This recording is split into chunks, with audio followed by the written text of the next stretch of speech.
Buenos días, buenas tardes o buenas noches, profesora Beatriz Valenzuela y Gloria Levican. El día de hoy con mis compañeros Andrea Calachúa, Iván Gómez, Cristian Nievas y que les habla Brian López, les hablaremos sobre las proteínas priónicas patogénicas y la listeriosis. Ya, estos son los objetivos que abarcaremos a lo largo de la presentación y primero empezaremos con los priones, los cuales son proteínas priónicas y son glicoproteínas, las cuales se encuentran de forma natural en las células, que se denomina PRPC, pero también se pueden convertirse en proteínas patogénicas, las cuales se denomina PRPSC, debido a la alteración de su estructura secundaria, lo que produce un incorrecto plegamiento de su estructura terciaria, tomando una forma cercana a la cúbica, lo cual provoca que sean insolubles, provocando la agregación en las neuronas. También tenemos una manera efectiva de detectarla que es mediante el test de ELISA ultrasensible que permite detectar la proteína PRPSC. ¿Qué tipo de patógenos son los priones? El prion es un agente infectivo más sencillo que puede existir en la naturaleza. Este desarrolla un proceso infeccioso sin la ayuda de ningún gen o alguna toxina como tal. Además, esta se cataloga como infecciosa debido a que aumentan los agentes patógenos, debido a que aumenta la cantidad de estas proteínas más plegadas, las cuales generan estos efectos dañinos en el organismo. También existen tres maneras de que se pueden desarrollar estas enfermedades por priones. Primero tenemos el consumo de carne o cualquier otro alimento que esté contaminado con estas proteínas, como podría ser la leche también.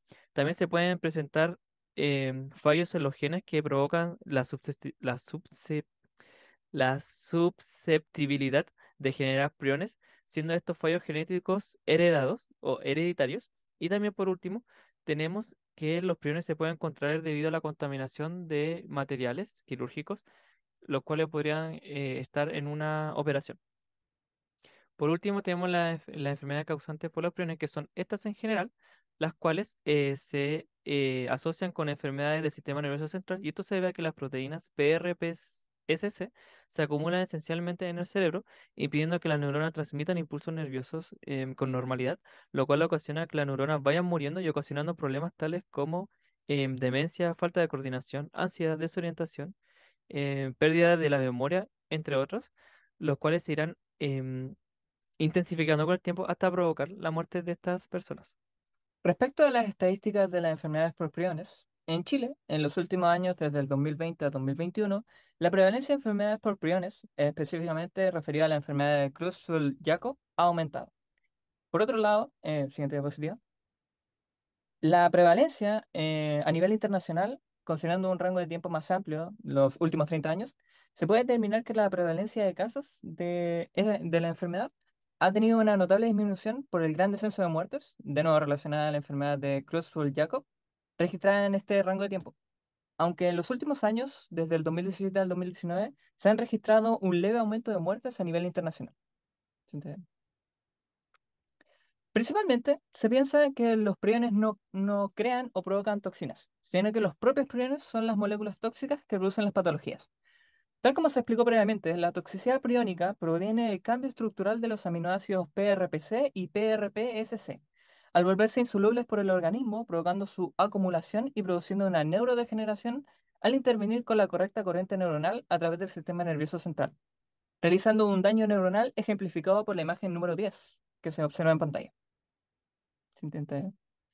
Para el diagnóstico de priones, se tienen distintas pruebas centradas principalmente en observar el estado del sistema nervioso central, principalmente por escaneo de resonancia magnética, punción lumbar, electroencefalogramas, exámenes neurológicos y visuales e incluso análisis de sangre. ¿Sí entiende?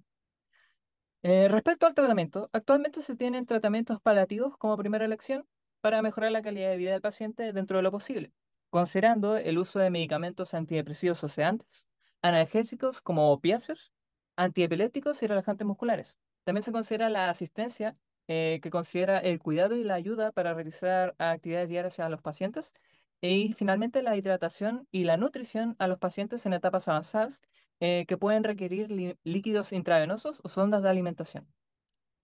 Visto la enfermedad de los priones, ahora hablaremos sobre la bacteria de Listeria y las bacterias gram positivas relacionadas. Para empezar, la bacteria de Listeria es un microorganismo gram positivo que, como se puede ver en el modelo 3D, tiene una forma de bacilo. Además, tiene una disposición individual y bien puede formar cadenas cortas. Y cabe decir que tiene de 1 a 5 flagelos. La distinción que se aplica es una distinción Gram y acá a la derecha podemos observar una imagen desde su ultraestructura por microscopio electrónico. Entre las bacterias que se relacionan con la listeria encontramos la Erysipelotrix rhizospathiae y la Corynebacterium diphtheriae. ¿Qué relación que poseen estas bacterias? Se relaciona a su morfología, ya que las tres son bacillus y además son gram positivas. Pero a pesar de esto, los síntomas que producen los humanos no se asemejan entre sí, a pesar de tener una morfología similar. Cabe destacar que la bacteria de la listeria, que se considera patógena para los humanos, es la Listeria monocitogene, que afecta a animales y a humanos. Esta bacteria es un patógeno facultativo intracelular, es decir, que puede reproducirse dentro y fuera de la célula. Y su dosis infectiva mínima se encuentra entre los 10 a 10 elevado a 8 unidades formadoras de colonias en hospederos sanos. El cuadro clínico que produce es la listeriosis, y su efecto dependerá de a quién infecte. Por ejemplo, en los neonatales hay dos casos diferentes. Está la enfermedad del comienzo precoz, que produce granulomatosis infantiséptica, que provoca abscesos o granulomas en múltiples órganos. También está la enfermedad del comienzo tardío, que ocurre de 2 a 3 semanas de nacido, que se produce en forma de meningitis o bien por septicemia, como podemos observar en la imagen del neonato. En embarazadas las afecta en el tercer trimestre del embarazo, cuando la inmunidad celular está más alterada. Los síntomas que produce son pseudogripales, como el dolor de cabeza, dolor muscular, fiebre o náuseas, o bien puede ser asintomático. En personas sanas puede provocar o no síntomas, pero síntomas que en su mayoría se presentan en las personas que afectan. Tenemos la gastroenteritis febril leve, que además de los síntomas que esta misma produce, tenemos la fiebre, la diarrea, el dolor de cabeza, la fatiga, etc. Relevancia nacional e internacional. Esta enfermedad se encuentra presente en Chile, aunque sus números de casos no son muy altos, es preocupante ya que, como podemos ver en los casos que van desde 2015 a 2019, no disminuyen casi nada en el tiempo o simplemente aumentan. A nivel internacional, en el caso de Europa, los casos de listeriosis están presentes, pero no muchos, son niveles muy bajos. Como podemos ver, entre 2015 y 2018, sus casos no pasan de los 7. Si lo comparamos con Chile, que los casos llegaron a 97 en 2018, se puede ver una gran diferencia. Para diagnosticar la listeriosis se debe comprobar la presencia de la listeria monocitogene. Para ello se toma una muestra de sangre o un líquido cefalorraquídeo, se inocula en un cultivo de agar sangre y cuando este prolifera se puede observar una zona de hemólisis entre las colonias, como se puede ver aquí en la imagen de la derecha. En lo que corresponde a la terapia clínica, hay tratamientos de primera elección con antibióticos bacteriostáticos, que eh, principalmente es la combinación de gentamicina más penicilina o ampiciclina. En los tratamientos de segunda elección es la combinación de trimetoprima y sulfametoxazol, que son antibióticos bactericidas.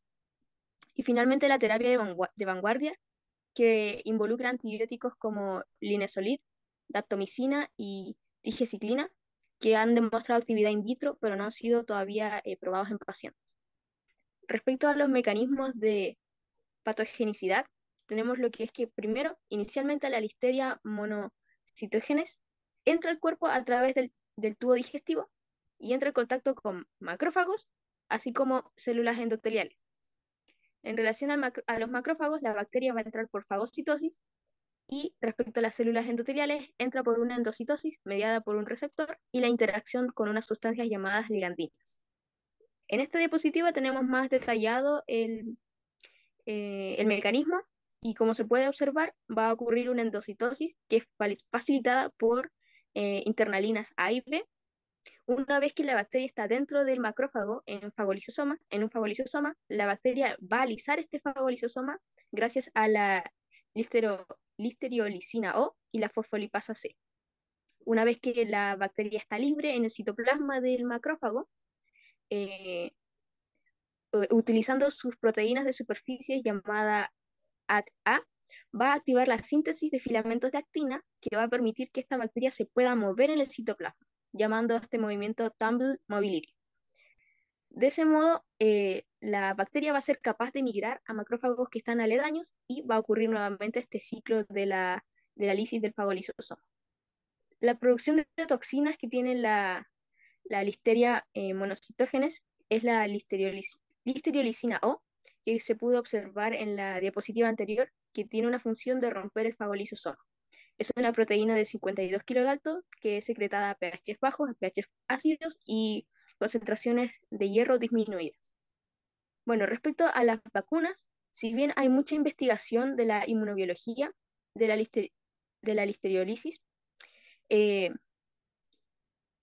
no se puede decir que se ha desarrollado una vacuna, sí, pero la Listeria monocytogenes es un candidato, sí, a un sistema de producción antigénica. Pasando a la discusión, iniciando con los priones, según los datos estadísticos, si bien el número de casos presentados son bajos a un nivel internacional, se ha observado una leve alza de estos. Con esto, debemos mencionar que es alarmante esta alza de casos debido a la nula prevalencia en años posteriores, como 2017 o 2018, sin contar con la demoledora letalidad de estas enfermedades. Por esto, a modo de presentar una hipótesis que ayuda a resolver este problema, proponemos el uso de anticuerpos selectivos a priones patogénicos para aislarlos por medio de una micela para su posterior denaturación.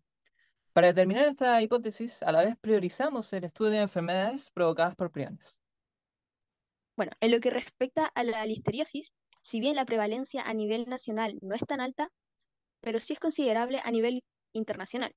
Además de que el tratamiento para ello es basado únicamente en el uso de antibióticos, de modo que esta situación es preocupante para la sociedad. Como grupo, desarrollamos la hipótesis para tratar de disminuir la incidencia de esta patología, principalmente en el fomento de la investigación para la creación de vacunas y también fomentando un cambio en la dieta del paciente de modo que se pueda reducir, ¿cierto?, la adquisición de esta bacteria. A modo de conclusión, podemos decir que se cumplieron los objetivos planteados al inicio de la presentación, como describir el tipo y a qué patógeno corresponden tanto los priones como la bacteria, así también como identificar los cuadros clínicos, la relevancia también del patógeno también fue analizada, los métodos de diagnóstico también fueron descritos y finalmente también se dieron a conocer diferentes métodos terapéuticos y se explicaron los mecanismos de patogenicidad. Estas son nuestras referencias y muchas gracias.